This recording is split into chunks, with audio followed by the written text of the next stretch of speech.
Conflicts of interest has three standards: disclosure of conflicts, priority of transactions, and referral fees.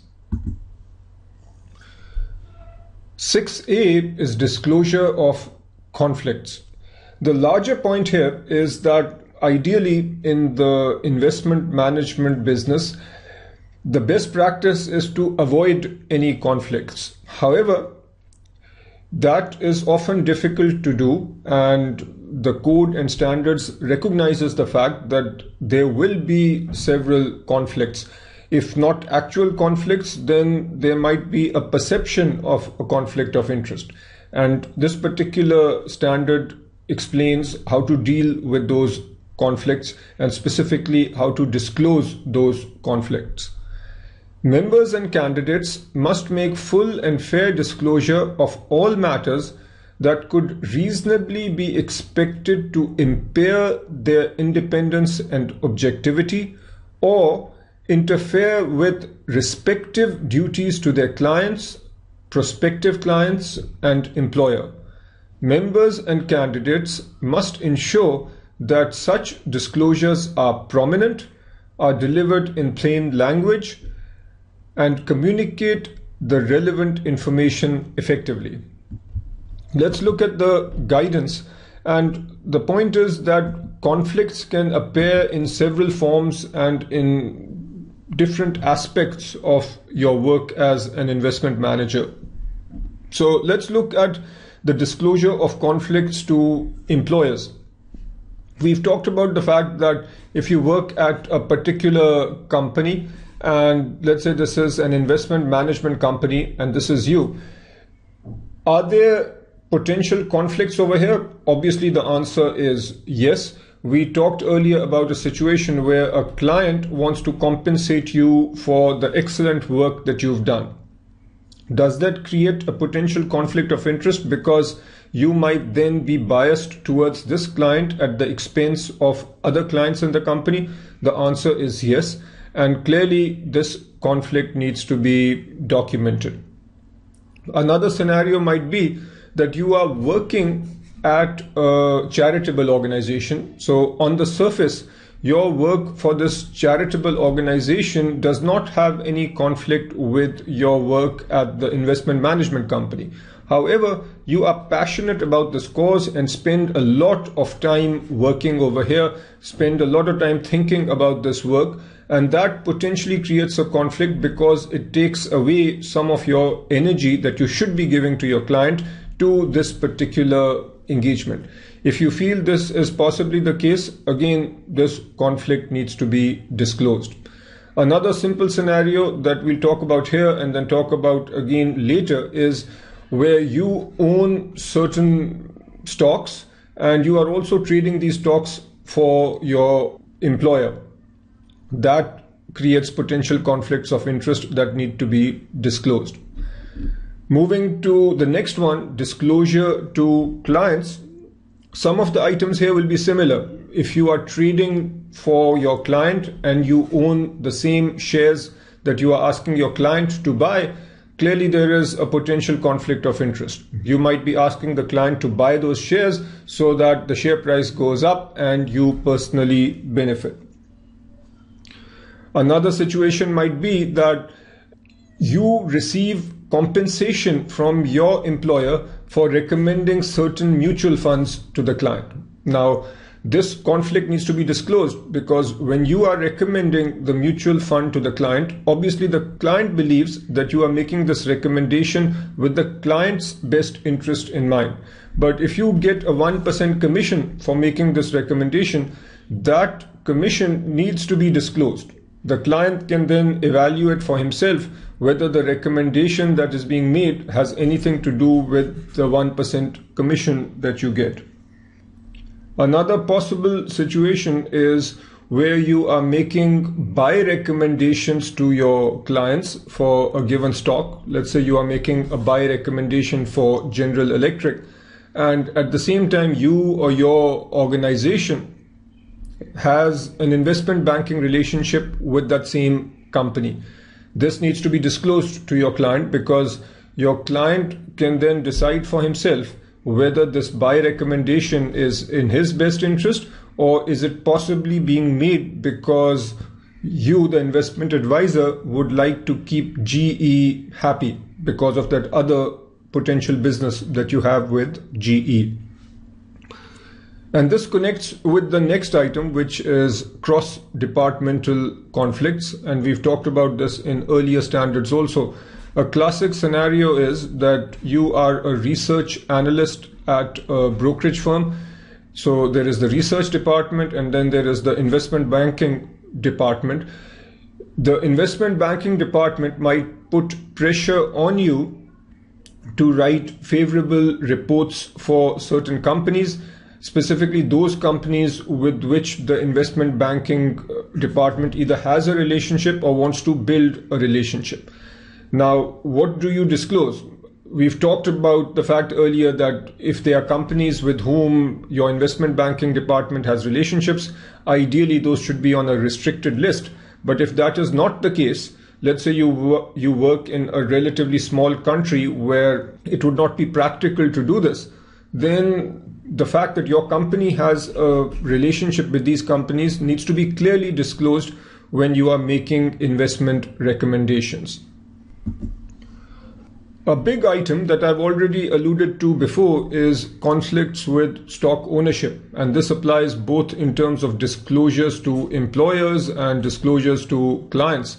If you own a particular stock and you are trading that same stock on behalf of your employer and you are encouraging your clients to buy that stock, clearly there is a conflict of interest that needs to be disclosed.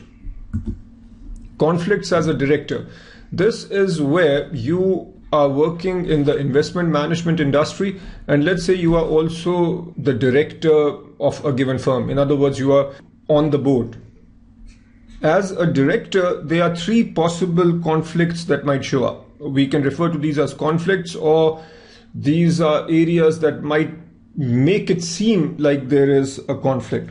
Number one, there will be a conflict or a potential conflict between the duties owed to your clients and the duties owed to the shareholders of your company. In other words, as a director, you need to represent the shareholders. As an investment manager, you need to do what is best for your clients, and at times there might be a conflict. The second scenario is where you receive securities or options to purchase securities of the company as compensation. So you are on the board and you either get company shares or you get options. And this might raise questions because clearly you get rich if the stock price of the company goes up, and you are advising your clients. Let's say you advise your clients to buy the shares of the company where you are a director. That would be a conflict. And this also connects with the earlier item that we just talked about. The third scenario is where your service on the board or your position as a director potentially makes you privy to material non-public information. So if you are trading, there might be questions as to whether you are trading based on material non-public information. In terms of recommended procedures for compliance, you should disclose special compensation arrangements with the employer that might conflict with client interests, such as bonuses based on short-term performance criteria, commissions, investment fees, performance fees, and referral fees. In simple terms, any sort of compensation that you get where there is a potential for the appearance of a conflict of interest, that should be disclosed. If your firm does not permit such disclosure, you should document the request and may consider disassociating from the activity. I'll give you a simple example. Let's say that when you sell mutual funds to your clients, you get a 1% commission. And let's say that your firm does not allow you to disclose this commission. That would be a major problem. And in this case, you may consider, in fact, you should consider either asking your firm to fix this problem. If that doesn't happen, then you should disassociate from this activity. 6B, priority of transactions. Investment transactions for clients and employers must have priority over investment transactions in which a member or candidate is the beneficial owner. Make sure you understand this beneficial owner concept. When you execute a transaction where the transaction is happening for your own account, obviously you are the beneficial owner. But let's say that the transaction happens through your spouse's account or your children's account or your parents' account. Even though those accounts are not directly in your name, but you still benefit. So in a sense, you would be considered the beneficial owner there. The point is that this particular standard applies not just to your account, but to the account of anyone with whom you have a direct relationship. Coming now to the guidance, the first point has to do with avoiding potential conflicts of interest. As I mentioned earlier, the best practice is to avoid anything that creates a potential conflict of interest, but in the investment world that might not always be possible. Conflicts of interest will exist, and in fact, there is nothing inherently wrong with someone in the investment profession making money on his trades. So if somebody buys into a stock when it is priced relatively low and sells later when the price is high and makes money, there is nothing inherently wrong as long as he follows three basic rules. Number one is that the client should not be disadvantaged by the trade. In other words, let's say you are the investment management professional, you execute a sell order. That trade should not hurt any of your clients in any way. Rule number two is that you should not benefit personally from trades undertaken for clients. Because if that does happen, if you are benefiting personally from trades that you execute for clients, then that creates the appearance of a conflict of interest. And the third rule is that you must comply with all the relevant rules and laws. As long as those three things happen, as long as those three rules hold, you can execute transactions and make money. Another point over here is that there will be situations where an investment manager is executing transactions for himself or herself that conflict with his recommendations. For example, let's say that you have recommended that a particular stock is a buy, but your personal situation is such that you need to pay for your children's college education, and you happen to have a lot of those shares where you are recommending a buy, but because of your personal situation, you need to sell.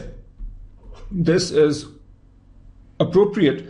There is nothing wrong here as long as you follow the three rules that I just talked about.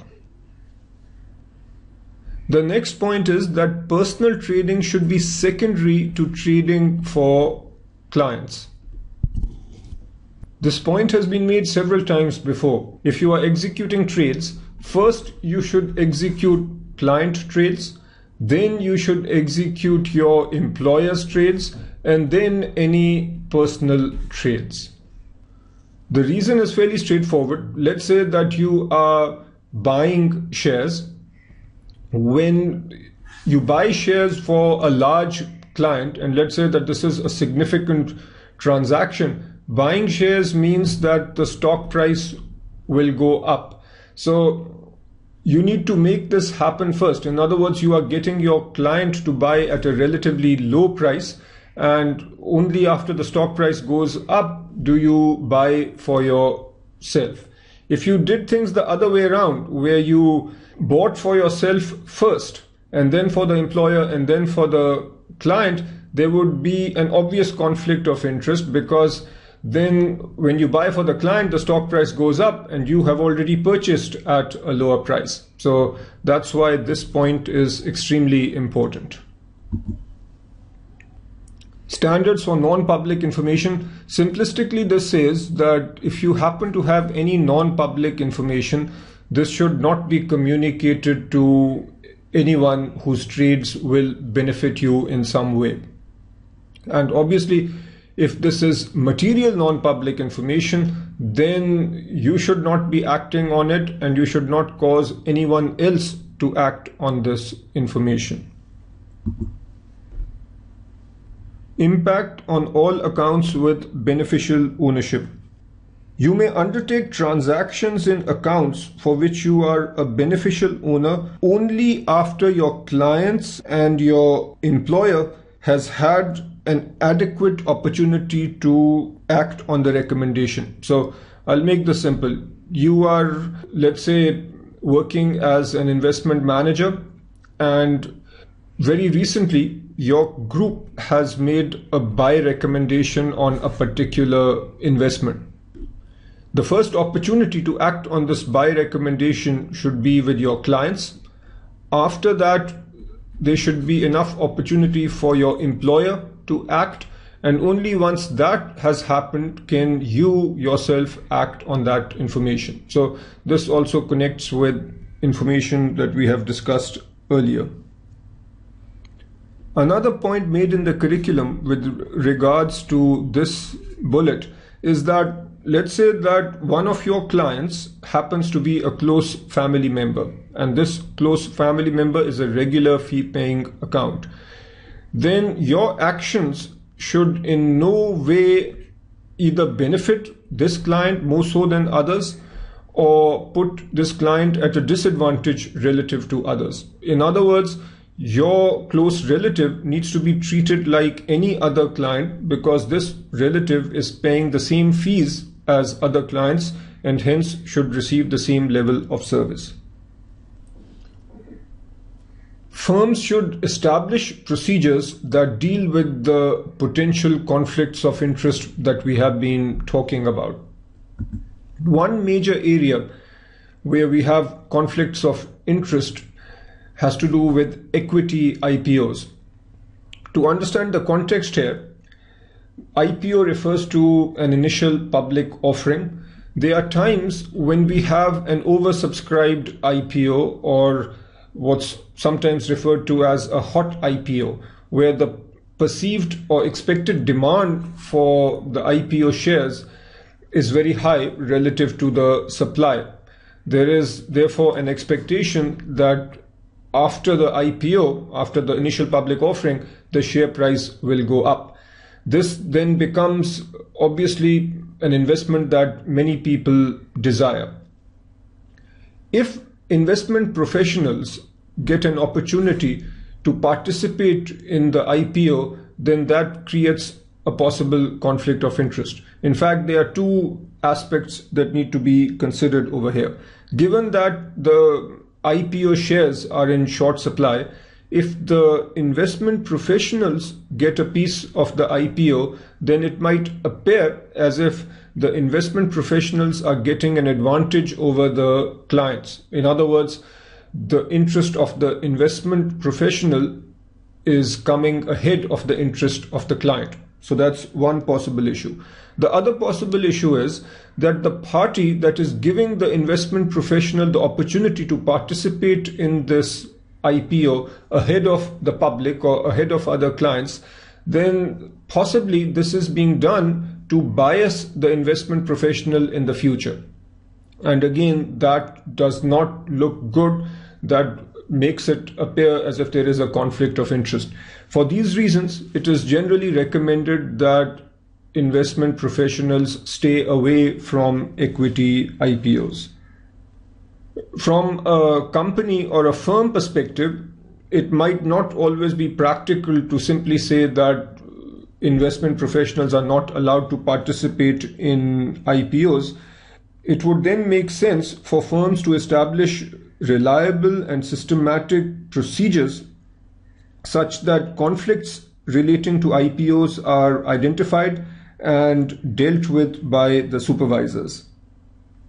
Also, if you as a member or a candidate are participating in an IPO, then you should get clearance for this participation before actually buying or taking part in any IPO. The next item has to do with restrictions on private placements. Private placements are situations where you might get a share of a company through a private transaction, not through a public transaction. And the concepts here are very similar to an IPO.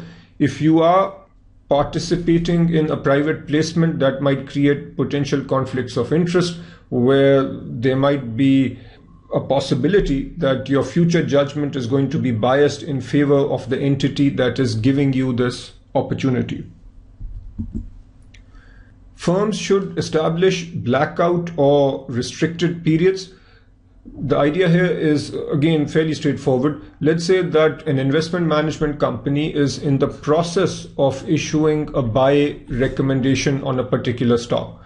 Now, until this recommendation is issued and the clients have had an opportunity to act on this recommendation, people within the firm, those who are involved in this decision-making process and are aware of the work that's happening here, those people should not be allowed to engage in any personal transactions related to the shares that are being evaluated. If anyone buys shares for their personal account before the client has an opportunity to do so, then this practice is called front running. And as you can probably gather based on our discussion, front running would be unethical and a violation of several standards.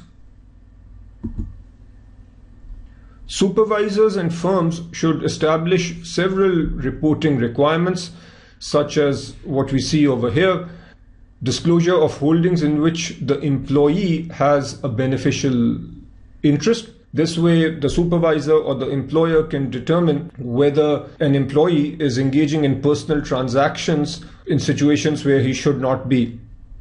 There should be reporting requirements around providing duplicate confirmations of transactions.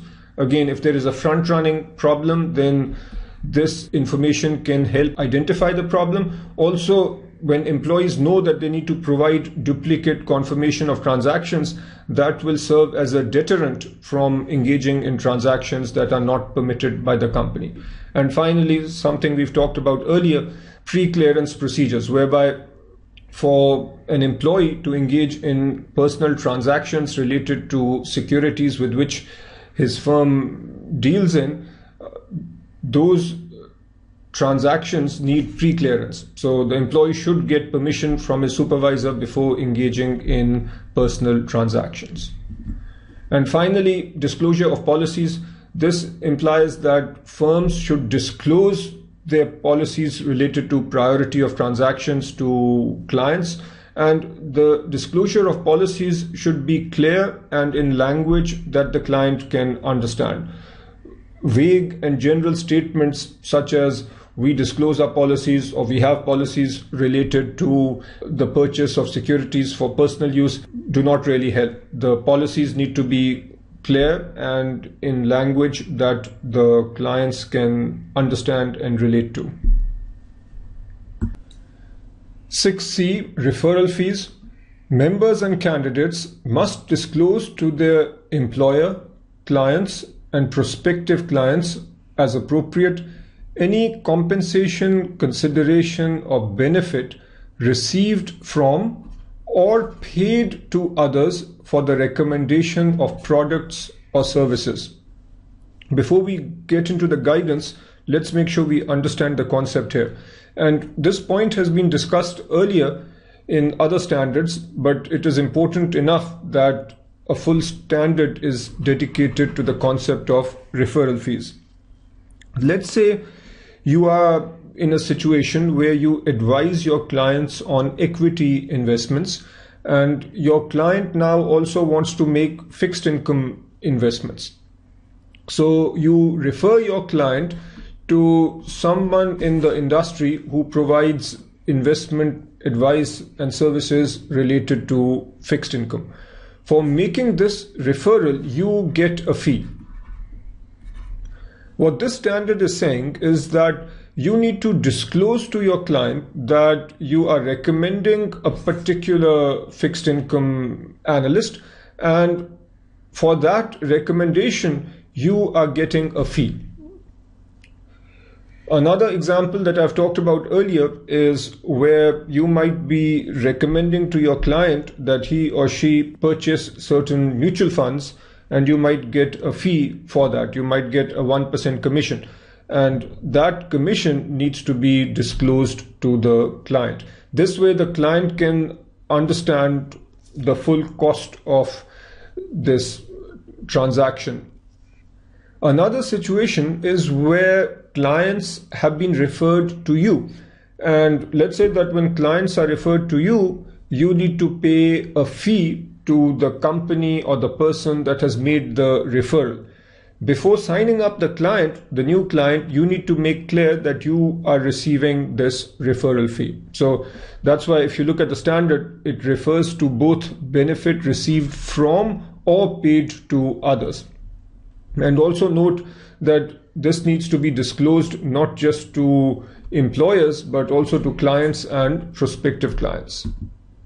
Coming now to the guidance, advise the client or prospective client before entry into formal agreement. So I just talked about the fact that if someone refers a client to you and you need to pay that someone a fee, before signing up the client, you need to disclose this arrangement.